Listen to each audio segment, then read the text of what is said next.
Hello, can you hear me? Is my audio and video clear? Hello, if you can hear me, please reply in the chat.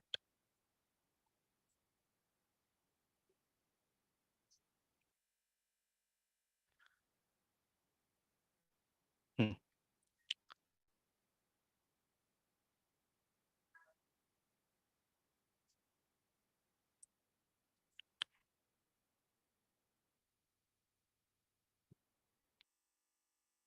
I think it's clear. So, fine. Let's start. What we discussed in the previous class. Firstly, we'll starting that.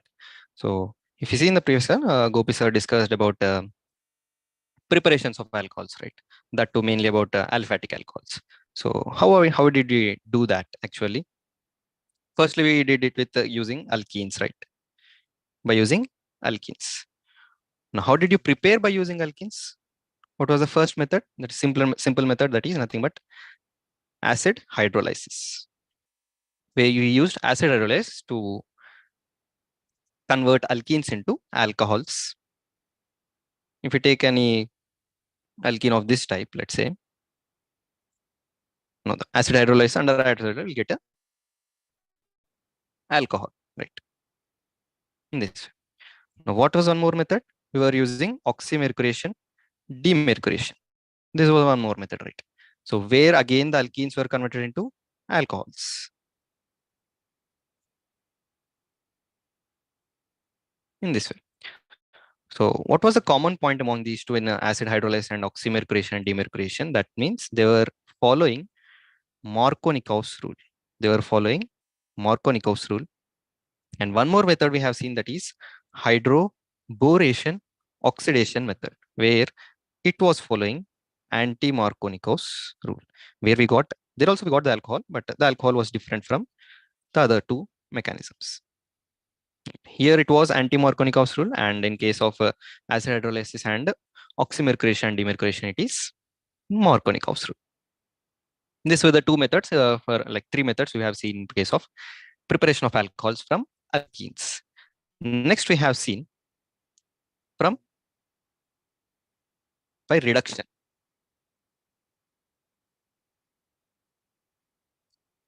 What happened in reduction? We were using what we were using? We were using carbonyl compounds, right? Maybe aldehydes, ketones, and carboxylic acid. These we are using to produce alcohols. So firstly, we'll be seeing some of the reagents which we used previously only. That is lithium aluminum hydride, which was used to convert aldehydes or ketones. Here we can also use sodium borohydride. Right? We were using these two like these things to give us primary alcohols. Now, when we used ketone, we got secondary alcohols. Right? The same, we can use both reagents again. We'll get a secondary alcohol. These were the reagents we have seen. And once we have seen carboxylic acid.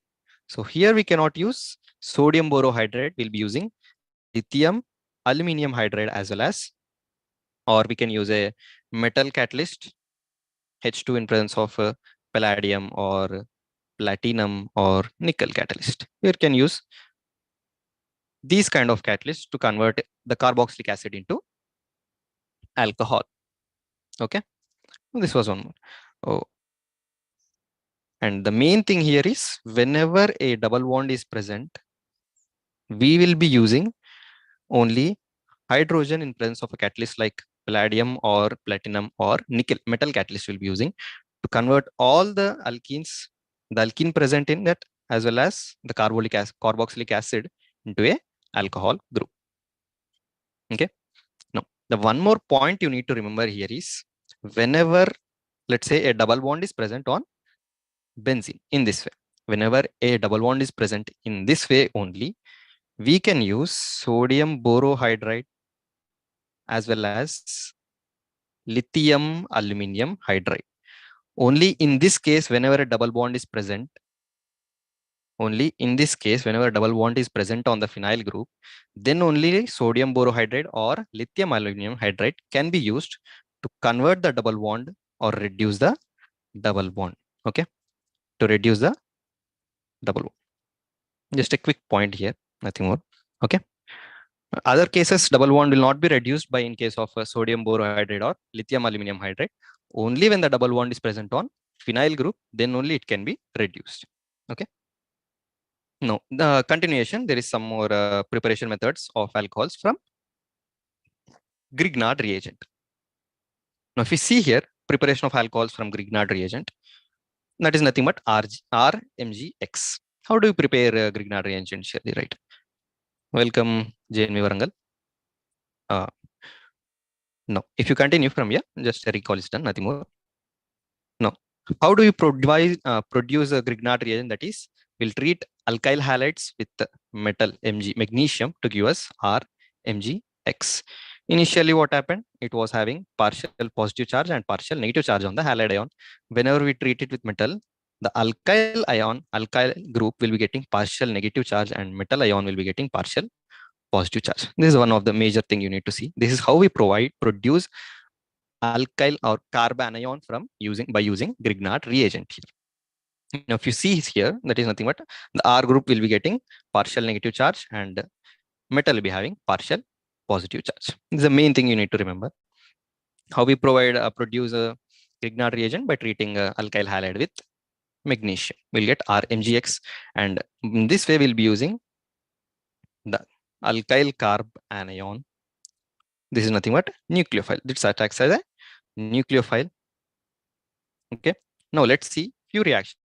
How we use this Grignard reagent to produce alcohols and which type of alcohols will be produced. By using carbonyl compounds, what type of alcohols can be produced? Firstly, we'll be seeing aldehydes and then we'll go to ketones. Okay. So firstly, if discuss about aldehydes, if we discuss simplest aldehyde, what is it is? Just try to think out. Right. What is the simplest aldehyde? Nothing but formaldehyde, right? Can you go more simpler than this? No, right? It is already having only one carbon there. Now, if we treat this aldehyde with, let's say we are treating it with CH3 MgBr. We are treating with this. Now, what is the charge present on this CH3 group? Nothing but negative charge, partial negative charge, and this magnesium will be having partial positive charge, right?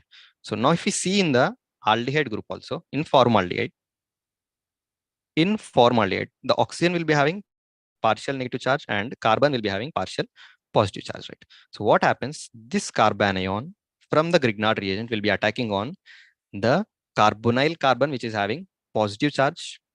And what happens after attacking? After the attack of a nucleophile, we'll get CH3 on the carbonyl carbon and oxygen will get negative charge, right? Now, after this is what is happening in the first step, the nucleophile is attacking the carbonyl carbon. Now, next what happens? The negative charge which is on the oxygen will be attacking electrophile, that is Mg. Mg plus will be attacked. Now, then we'll get MgBr here. Clear. This is the first step. What is happening? Firstly, nucleophile is attacking. Then after O minus ion is formed, then only MgBr is attaching to O minus. Okay. Now, after this is formed, this is nothing but a adduct. After an adduct is formed, we'll be treating with it acid hydrolysis. We'll be doing acid hydrolysis again. Then what happens? Just simply, if you take water here, this OH minus will be attached to MgBr and H plus will be attached to O minus. Simple. You can write it. In this way, we'll be getting alcohol. OH, no, as I said, OH minus will be attaching on MgBr. It will give us plus Mg, OH and Br. Now, can you say me the name of this one? What is the name of this alcohol formed? It is nothing but ethanol. Ethanol, right? Two carbons, 1 and 2, two carbons and OH group, nothing but ethanol. It is a primary alcohol, primary alcoholic group. Okay. Now, what is this name? This name is nothing but hydroxy magnesium bromide. Hydroxy magnesium bromide. Okay, this is nothing but hydroxy magnesium bromide. So what are you observing in this reaction is whenever we are using formaldehyde, the first step is the nucleophile CH3 minus from Grignard reagent will be attacking on the carbonyl carbon. Then a adduct is formed. After adduct is formed, we'll be treating it with acid hydrolysis. We'll be doing acid hydrolysis. Then we'll get a alcohol. Right. This is the simplest step. Right. Now next, let's see a higher aldehyde. Other than formaldehyde, any aldehyde you take, let's take CH3 CHO acetaldehyde. Okay. If we take acetaldehyde and treat again with CH3 MgBr, CH3 MgBr. Now what happens? Tell me initially. The same way, the carbonyl carbon will be attacked with the nucleophile here, right? Firstly, what is happening? The nucleophile is forming, attacking on the carbonyl carbon, CH3 minus, and oxygen will get a negative charge. After negative charge is obtained, MgBr will be attached over here. Right, simple. This is the first step. Now, next after this, what you need to do? Just acid hydrolyzes that particular adduct.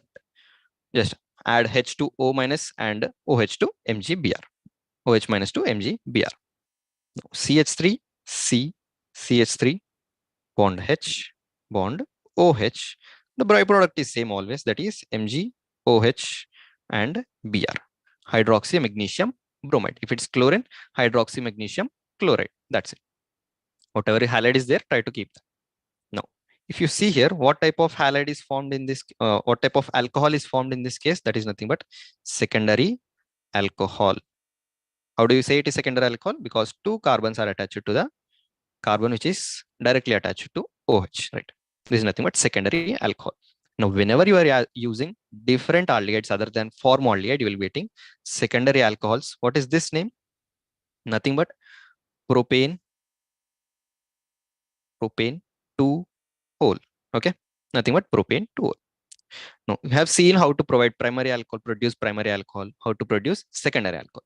Then, now will come how to produce tertiary alcohol. So for providing producing tertiary alcohol, we'll be using ketones. Okay. Now again, what is the simplest ketone? Simplest ketone is nothing but acetone. CH3 C double bond O CH3.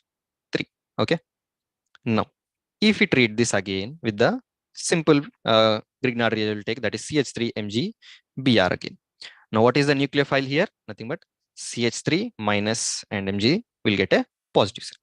This nucleophile will be attacking on the partially positive carbonyl carbon, and this pi electron will be shifted onto oxygen, which gives us CH3CO minus, and the nucleophile will be attached to the carbon, that is CH3 and CH3. Right.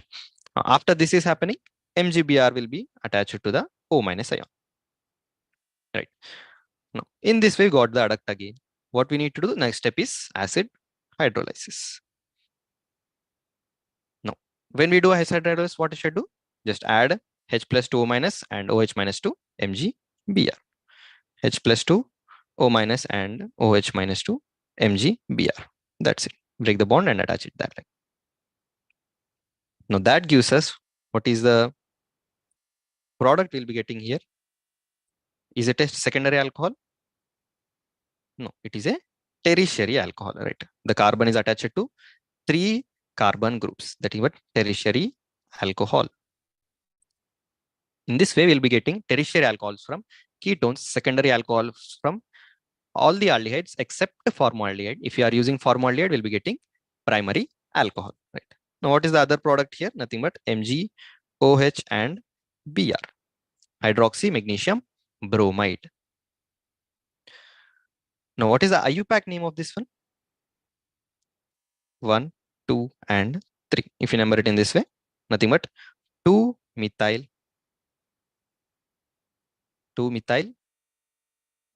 propane 2-ol. Right. 2-methyl propane 2-ol. Right. This is the nothing but. Now, in this way, let's summarize quickly. Whenever we are using formaldehyde and Grignard reagent, we are getting primary alcohol. whenever you are using other aldehydes except formaldehyde, we are getting, in presence of Grignard reagent, we are getting secondary alcohols, and whenever you are using ketones, we are getting tertiary alcohols. Simple. These are the three things you need to remember. If you want to produce primary alcohol using Grignard reagent, use formaldehyde. If you want to produce secondary alcohol using Grignard reagent, try to use any aldehyde except formaldehyde. And if you want to produce tertiary alcohols, use ketones. Right. Now, is there any doubts in this particular Grignard reagent, how we are providing primary alcohols, secondary alcohols, and tertiary alcohols? Don't forget to write all these. If you have any doubts, try to mention it in the chat. Okay, let's quickly summarize this one. What is happening initially? Now this CH3, what is happening? It's acting as a nucleophile and attacking on the this carbon, right? Now next, after this happening, adduct is formed, and then we are acid hydrolysis to give rise to primary alcohol, that is ethanol in this case. Okay, this is nothing but formaldehyde reaction. And now next, what we have done? Next, what we have done again, same Grignard reagent we used, but we changed the type of aldehyde here. That is, it was a not formaldehyde, other than formaldehyde we are using. Now next, again same thing, an adduct is formed, right? This CH3 is nothing but this one, right? There is a carbon, a nucleophile attacked on the carbonyl carbon. Then on hydrolysis, we got secondary alcohol because it is not formaldehyde. Now next, when we come to ketones, on treating ketones with Grignard reagent, same thing again. Nucleophile is attacking on this carbon, carbonyl carbon, and giving us to new carbon which is having 3 carbons on it, and this is the adduct we are getting. After hydrolysis, we are getting tertiary alcohol in this case. Clear, everyone? You are clear? Try to mention it in the chat. JNB Barangal, JNB Ahmednagar, Sangali. Any doubts? If you are clear, then I'll be asking the questions next. Okay, fine. Now let's see the questions. Few questions. Just what you need to do initially. What is the nucleophile and where is the electrophile? Right. This is the nucleophile which are seeing, which this carbon will be having partial negative and magnesium will be having partial positive. Right. Now this negative charge will be attacking on the carbonyl carbon. Why it is attacking carbonyl carbon? Because of its partial positive charge on the carbon and partial negative charge on the oxygen. Right. Now immediately after this CH2 C2H5 anion is attacking on the carbonyl carbon, the pi electron will be shifted onto oxygen, which gives us O minus and C2H5 attached to the electrophilic carbonyl carbon. Right. Now same thing, what you need to do, make a adduct, keep the MgBr plus ion here. After this, do the second step, that is hydrolysis. What you need to do while hydrolysis? Nothing but just remove this group, and add water.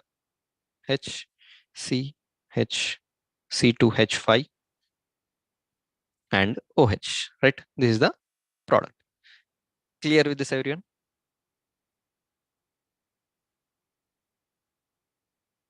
Okay, fine. If you are clear, then try to do the second one. Now, what are this? What you need to do here? Same thing again. The CH3 will be the carbanion here, right? Now, this CH3 will be attacking on the carbonyl carbon. That is ketone carbon. Now, again, what you need to do? Same thing. Form the adduct initially. O minus and CH3 and newly attached CH3. Just here again, attach the MgBr plus. Now, after first step is done, try to do the second step, that is hydrolysis. CH3, CH3, CH3, and O minus MgBr will be converted into OH. In all the cases, the byproduct is same, that is MgOH and Br. Now, try to do this one as your homework. Note down the question. Try to do it as your homework. If you have noted down, just enter it in the chat.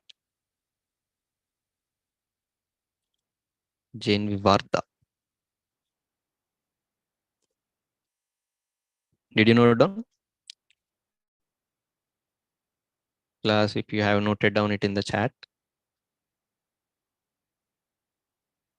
enter it in the chat. If you noted down the question, I'll move to the next question. Okay, let's move. Now, we have seen till now the preparations of alcohols, right? Now, let's go to phenols. What is phenol actually?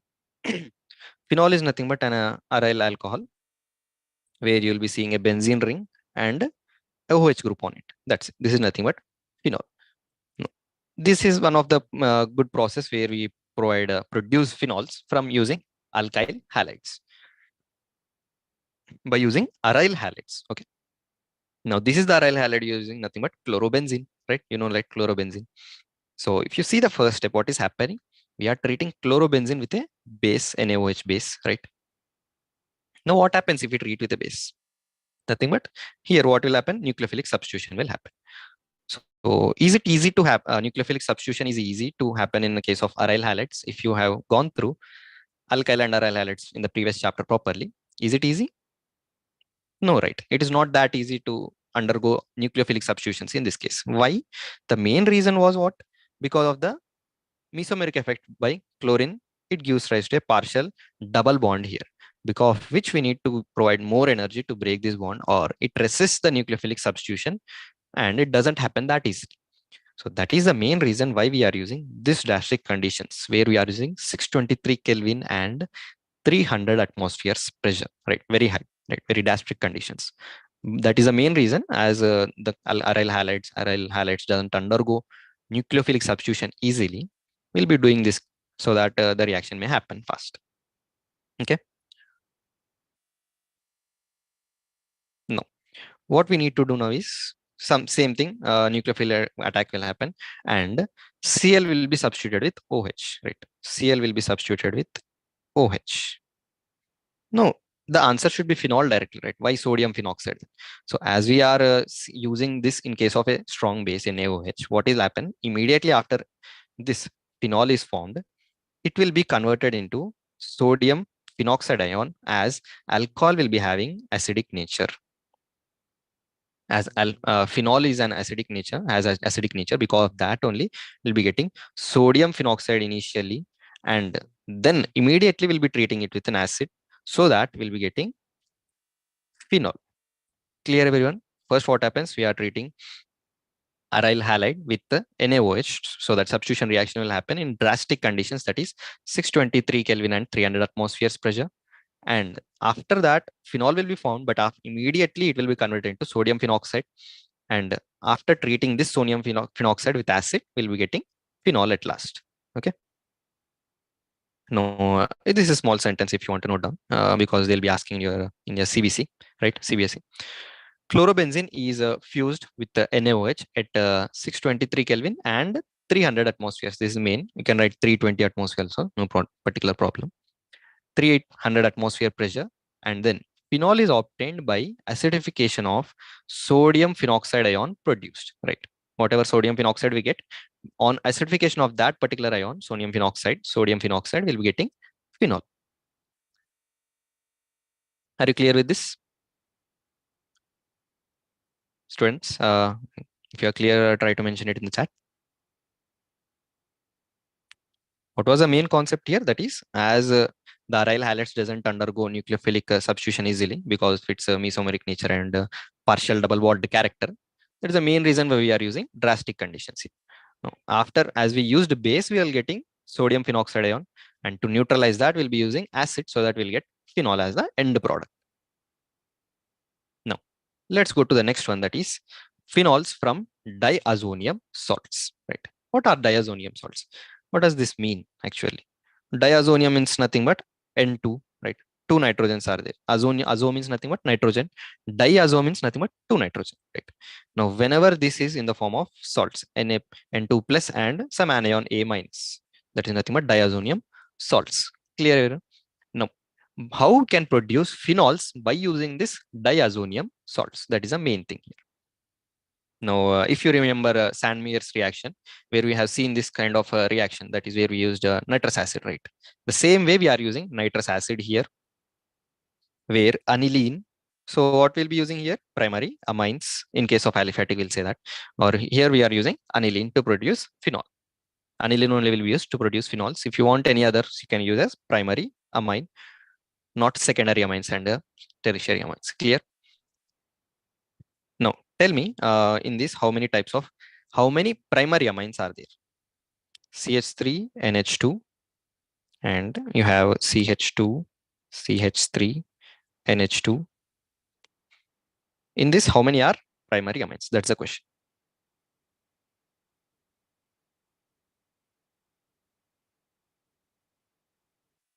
If one, two, and three compounds I have given. Now, in these three, how many are primary amines? Can you say me that? Class, just mention it in the chat. How many of these three compounds are primary amines? If it is 0, 0. If it is 1, 1. If it is 2, 2. Try to mention it in that way.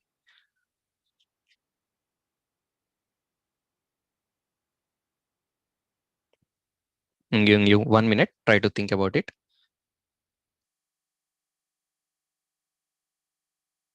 CH3NH2. Next, second option you can see. And third option. I have given you three options. Try to say how many are primary amines in that. You are right. We have three. These three are primary amines. Okay. What are secondary amines? Secondary amines are nothing but whenever we see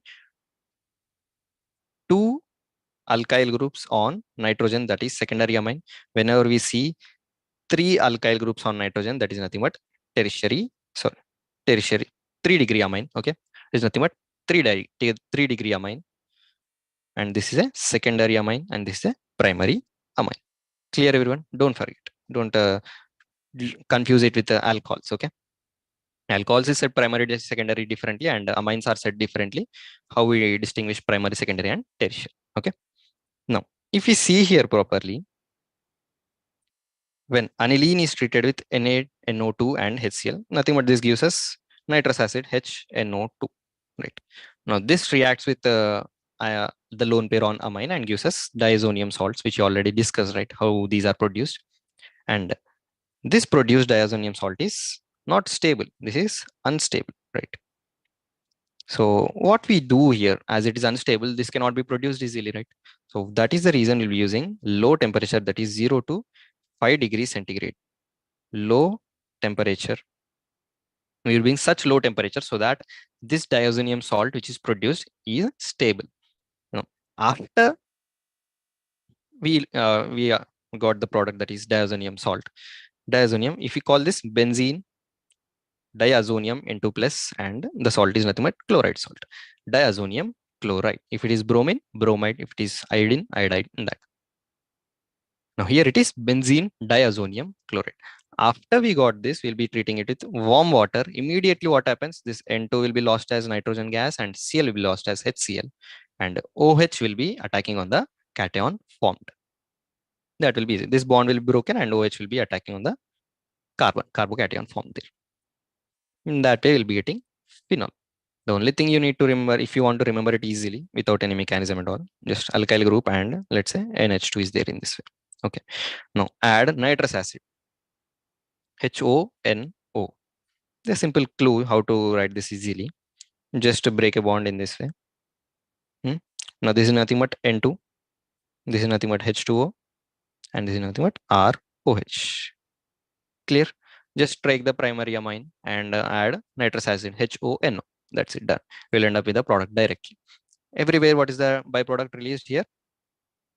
H2, N2, and water molecule, right? If it is chloride salt, it will be HCl. If it is bromide salt, it will be HBr in that way. Are you clear with this? How we are providing phenols from diazonium salts. Are you clear? What happens in the first step? nitrous acid will be produced and it reacts with the lone pair on amine group and it gives us diazonium salts, that is nothing but N2 plus and Cl minus. After treating it with the warm water, this azide group will be, azo group will be substituted with OH group, as N2Cl is a very good leaving group. It leaves easily and OH will be attached there. Simple, nothing much. Now, what is this reaction called where the NH2 group on phenyl on benzene is being converted into N2 plus and Cl minus? What is this group called as? Nothing but this is diazonium salt formed and this is from aniline. This reaction is called as diazotization. Diazotization. Try to remember this. They'll be asking what is the reagent used in diazotization? Nothing but NaNO2 and HCl, or you can directly write as nitrous acid, where the amine group will be converted into diazonium salt. This is nothing but diazotization. This is the first step. After diazotization is done, we'll be treating it with warm water, where we got the phenol, right? This is the only thing you need to remember here. Where we'll be seeing, and if you see any aliphatic compounds also, we need to go with primary amines, not secondary or tertiary amines. Now, let's see one more method, that is phenols from cumene. What is cumene? Cumene is nothing but what, take benzene and keep a isopropyl group over it. Nothing but cumene. This is nothing but cumene, okay? Where 3 carbons, what isopropyl group, nothing but the second carbon will be connecting to the any other group. That is nothing but isopropyl group. Now here, cumene is nothing but isopropyl benzene, where we'll be treating it with air, and in that oxygen will be undergoing insertion between the carbon and hydrogen bond. This insertion occurs through a free radical mechanism. No need to remember all this, just I am saying you how this occurs. This insertion, just to try to remember what happens. Oxygen from air will be inserting between the carbon and hydrogen. That's it, nothing more. Now, how does this occur? This fractures occurs by radical formation, free radical. Radical. Right. Now, after insertion is done, this bond is nothing but a peroxy bond, and this question will be already asked. This question has been asked. Nothing but this peroxy bond. This is called as cumene hydroperoxide. Try to remember the name. They'll be asking in this way there. If cumene is treated with air, what is the product? Nothing but cumene hydroperoxide. Right. After first step in formation of phenol, what is the product? Nothing but cumene hydrogen peroxide, or we can call it as intermediate also. Okay, this also intermediate, right? Now, after this peroxy is formed, we'll be treating with acidified water again, and where rearrangement occurs. Where rearrangement occurs.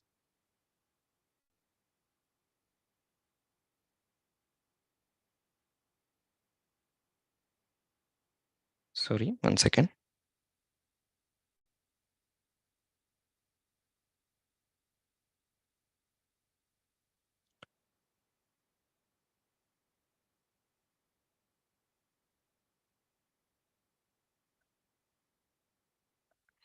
We are at cumene, right? Huh.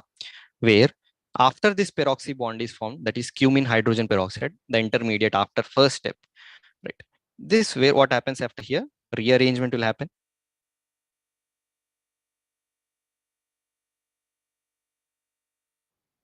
Rearrangement will happen, and this isopropyl group along with the oxygen will be lost as acetone, and this OH group will be attached to the phenyl group, benzene group. That gives us phenol and acetone. Now, simple question again they may ask, what is the products formed in phenol when phenol is obtained from cumene? One is phenol and one more is acetone. Don't forget that.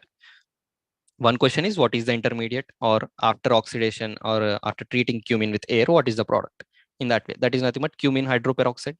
After cumene hydrogen hydroperoxide is treated with acidified water, then what is the product? What are the products formed? One is phenol and one is acetone. Okay, they are the two products formed. Now, cumene is oxidized in presence of air to cumene hydroperoxide, it is converted to phenol and acetone by treating with dilute acid. This is the main thing you need to see. Okay. Now, any doubts on this? How phenol is obtained from cumene hydroperoxide? Are you clear with this? If you are clear, we'll move into next section. Now, what are the preparations we covered for phenols? One is, what was the first one? One is this one. That is nothing but using cumene, right? Before that, we were using Grignard reagent, right? We used formaldehyde, other aldehydes except formaldehyde, which gives rise to secondary alcohol, and then ketones were used so that it gave rise to what alcohols? Nothing but tertiary alcohols. There are the two methods which I have discussed. Oh, Grignard reagent was used to produce the alcohols, right? Now, what was the methods we used for phenols?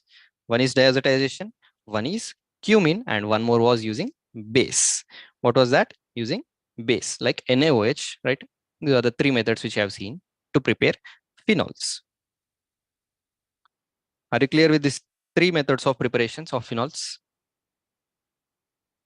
What were the three methods? One is using base NaOH at drastic conditions, nothing but 300 atmospheres and 625 Kelvin. These are the right. Now this process is nothing but Dow's process. Here we can use a chlorobenzene, bromobenzene, any kind of aryl halide. Okay.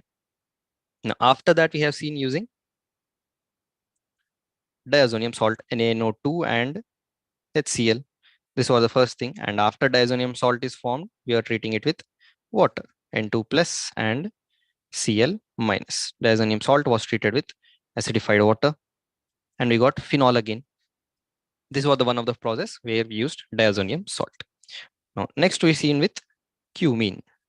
There are the three processes which we have seen to produce alcohols, aryl alcohols. Okay, are you clear with this?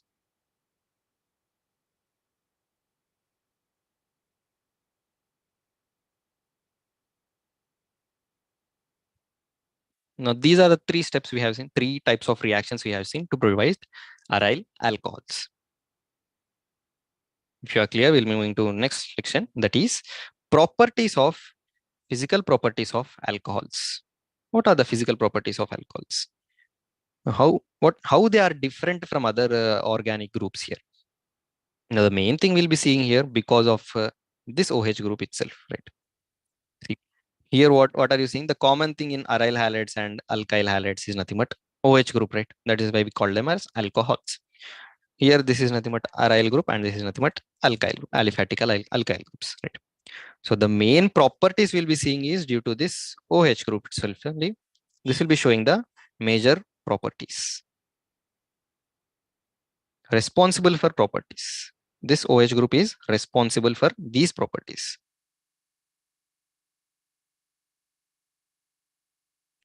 Okay. Because this OH group only will be seeing major properties of alcohols and phenols. The alkyl or aryl groups will also be showing some variations, only some variations on these properties. Variations will be shown or modifications will be shown on the properties, on the OH group properties.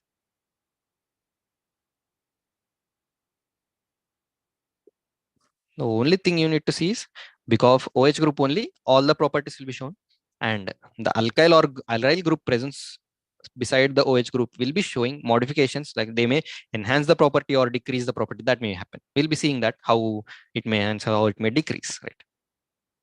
Now, first property we'll be seeing, that is boiling points of alcohols and phenols. Now, if you see boiling points, what does they majorly depend on? One is, if you take a heavy substance, you need to heat it more so that it can convert to gas, liquid to gas. If you take small substance, you can convert that liquid to gas easily. The thing is, right? If you take heavy one, you need more heat. If you take small one, you need less heat. That is one of the thing you see. And one more thing, important one in case of alcohols and phenols is hydrogen bonding. Or we can say, let's say, if there is strong interaction, to break that interaction, we need more energy, right? So the same way as the interaction strength increases, the boiling point also increases. That means we need to provide more heat to break those bonds. As the interactions are high, the boiling point also will be high. Now here, the first point is boiling point of alcohols and phenols increase with increase in the number of carbons. As the number of carbons increase, what happens? The weight of the molecule is increasing, right? Because of that, boiling point is increasing. Now, if you can see here, what is happening here, there is nothing but ethanol and this is nothing but propanol. Which one has highest boiling point? If this is 1 and 2, which one has more molecular weight? That will be having higher boiling point. Yes or no? Are you clear with this? Yeah. This is the thing, that is propanol will be having higher boiling point than ethanol, right? How did you say? Based on number of carbons. Let's say if number of carbons are same, or let's say I'm giving any alkyl group here. Let's say I'm giving you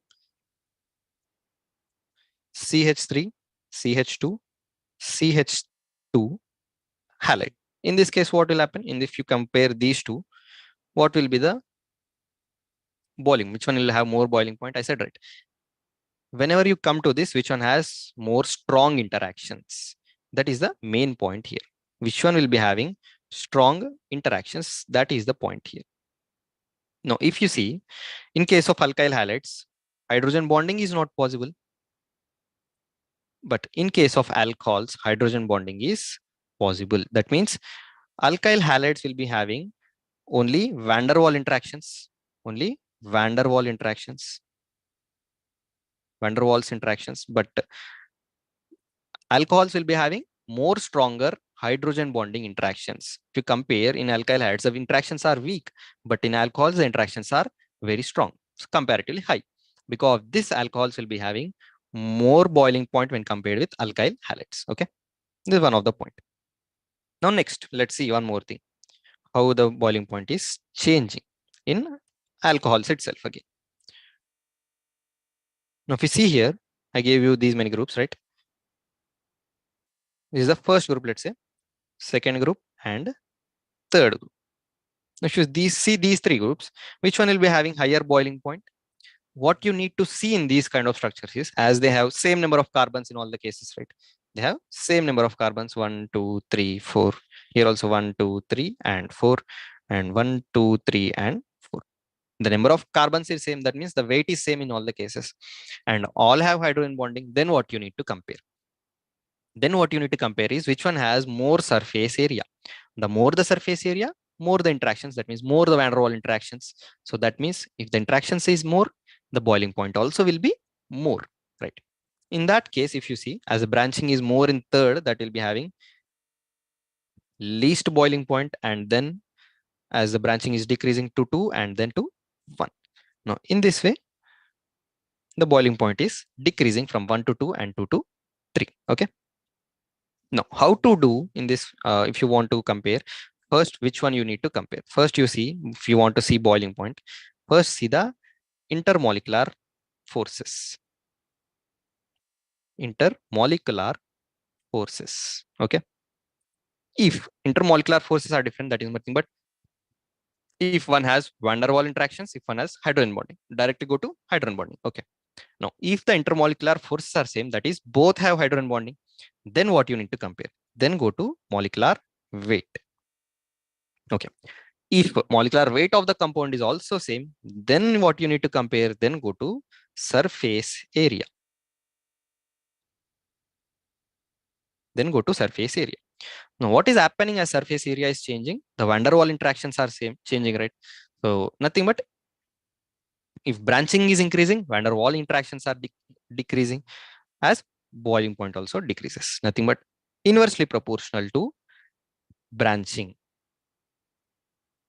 As branching increases, surface area decreases because that boiling point decreases. These are the 4 points you need to keep in mind when you are comparing boiling point of these particular compounds. Okay, easy, nothing. Just keep in this mind.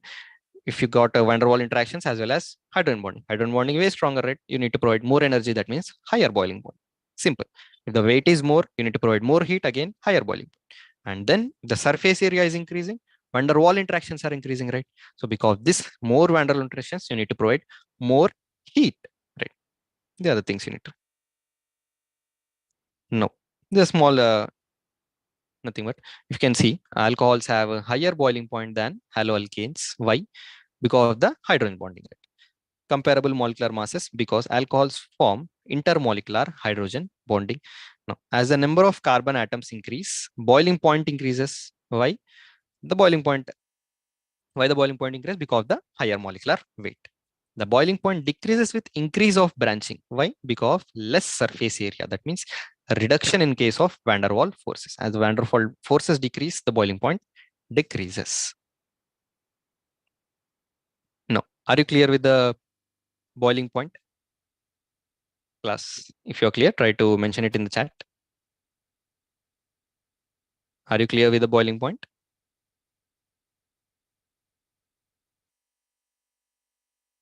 Okay. Okay, fine. If you are clear, then we'll go to next property, that is how well these are soluble in case of, or let's summarize for today and then continue. What we discussed today, just will introduce this topic and I'll close. Okay. Solubility of alcohols and phenols. Now, if you see alcohols and phenols, what is happening? Hydrogen bonding is there, right? If water, if you have taken water, will there be hydrogen bonding in case of water as a solvent? Yes, right. There is hydrogen bonding. That means the interactions are increasing between alcohols and phenols. If the interactions are increasing, the solubility will also increase, right? This is a small thing you need to remember. So because of this hydrogen bonding only, alcohols and phenols, that is because of OH group only, alcohols, phenols are can be dissolved in water, and because of this good hydrogen bond. Why this hydrogen bonding is actually possible in this case? Because of the polarity in case of OH bond created here. Sorry, oxygen will getting partial negative and hydrogen will getting partial positive. No, because of this partial negative charge on oxygen, partial positive charge of hydrogen, what happens? The water molecules can form hydrogen bonding, where the lone pairs on oxygen will be involved. In case of hydrogen, it will be interacting with O, right? This is how hydrogen bond acceptor and donor bonds are formed. And because of this interactions only, it is more soluble in case of water when compared with other organic compounds. Okay. Solubility decreases with increase in size of the alkyl or aryl group. Why is that? Let's see. Now, if you see here, the OH group is there, because of which only the solubility is increasing, because the hydrophilic part of OH group only, the solubility is more. When we come to the halide part, the organic part, that is the carbon chain, because of this the solubility decreases.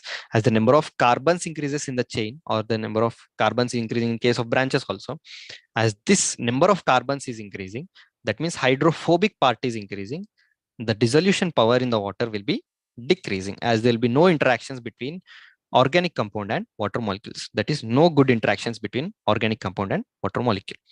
The most interactions are done in case of OH group because of its polarity. Okay. Now, if you compare these two, which one will be having a higher solubility?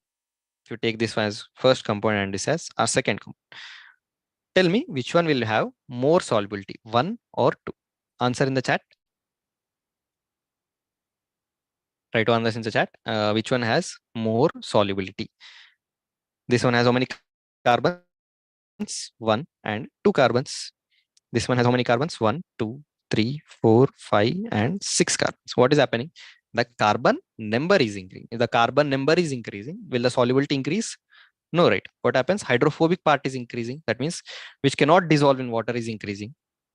So if you compare that, the second one will be having, that is ethanol will be having more solubility when compared with hexanol. Okay, and hexanol. No, this is sentence. You can copy this. Alcohols are soluble in water. Why? Due to their ability to form hydrogen bonds with water molecules. As the number of carbon atoms increases, what happens? This hydrogen bonding will decrease, and because of that, solubility decreases. They'll be simply asking why alcohols are soluble in water. This is a CBSE question, direct question they'll be asking. Why alcohols and phenols are soluble in water? Then you need to write why, because of this hydrogen bonding. Remember, the main point is because of that hydrogen bonding only. This is a homework. Try to do this one. Let's say let's complete this question. No issues. Arrange the following compounds. Note down the question. Arrange the following compounds in order of their increasing boiling point. How to see the boiling point? Remember, right? Nothing but first compare intermolecular forces, whether all have van der Waals forces or hydrogen bonding. And if they are all having same kind of interactions, then go to molecular weight.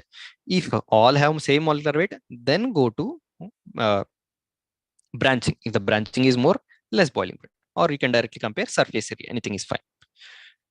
Now, if you see, let's draw the structures. Don't try to predict on based on these names directly. Pentanol, what is that pentanol? 1, 2, sorry, 1, 2, 3, 4, and 5 carbons and 1 ol. 1 ol, right? Pentane, 1 ol. Now, butane, 1 ol, nothing but 1, 2, 3, 4, and OH group on first carbon. Next, in butanol, 1, 2, 3, and 4 carbons, but the OH group is on second carbon, right? Butane, 2 ol. Now, if you see ethanol, nothing but 2 carbons and OH group. If you see propanol, 3 carbons and OH group. Propane, 1 ol. Methanol, nothing but CH3 OH. Now, first see which one is having highest boiling point and which one is having least boiling point. First compare the intermolecular forces. Does all have same intermolecular forces? Yes, all have hydrogen bonding, right? Then what you need to compare? Molecular weight. Which one has highest molecular weight in this? You can directly see the structures, right? Pentane 1 ol is having the highest. This will be our highest. And which one is the least? Nothing but methanol. As he has increasing order, let's give it as 1. Methanol will be having least boiling point, and then go on increasing the number of carbons. If you have ethanol and propanol, ethanol is the second one, right? No, as the number of carbons are increasing, boiling point increases. Then to 3 carbons, that is propanol. Third number. No, if you have two compounds with 4 carbons, that is butane 1 ol and butane 2 ol. If carbon number is also same, molecular weight is same, then what you need to compare? Try to see whether they have branching or surface area. Anything you can compare. Which one has more surface area? That will be having higher boiling point. If you see butane 1 ol is having more surface area, right? Butane 1 ol is having more surface area. So it will be having higher boiling point. So after propanol will be coming to butane 2 ol because of its less surface area when compared with butane 1 ol. And then fifth to butane 1 ol and sixth priority, that is highest to pentane 1 ol. This is the order of increasing order of priority in case of boiling point. Are you clear with this? Okay, fine. Let's summarize the section. What we discussed today. What we discussed. Firstly, we discussed how we are preparing alcohols, aliphatic alcohols from formaldehyde,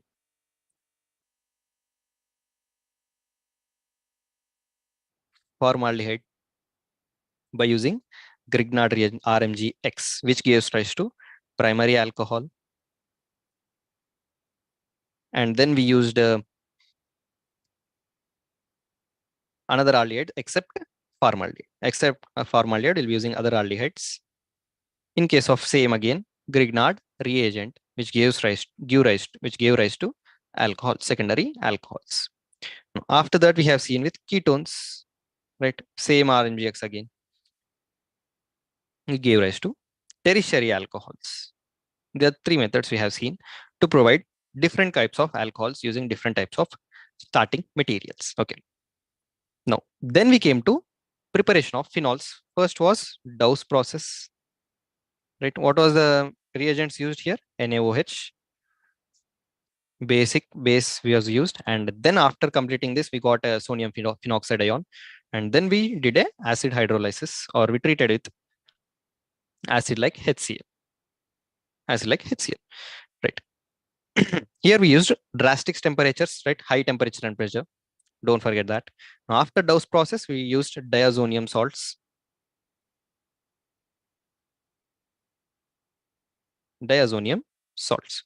Right. After this, we used diazonium salts to produce phenols again. What was the reagents? NaNO2 in presence of HCl.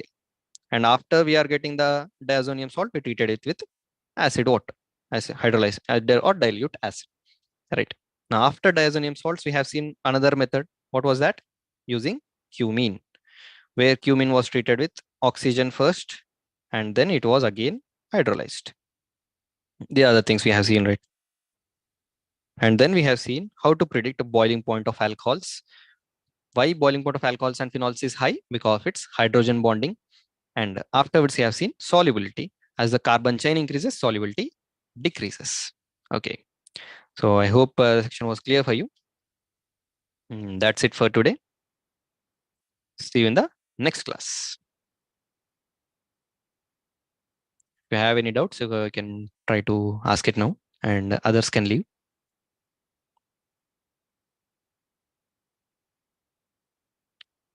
If you're clear, you can leave, or you can ask your doubts in the chat.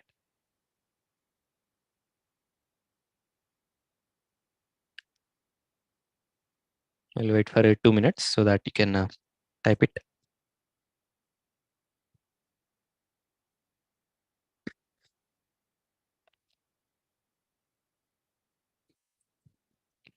Okay, if you have no doubts, then let's close the section.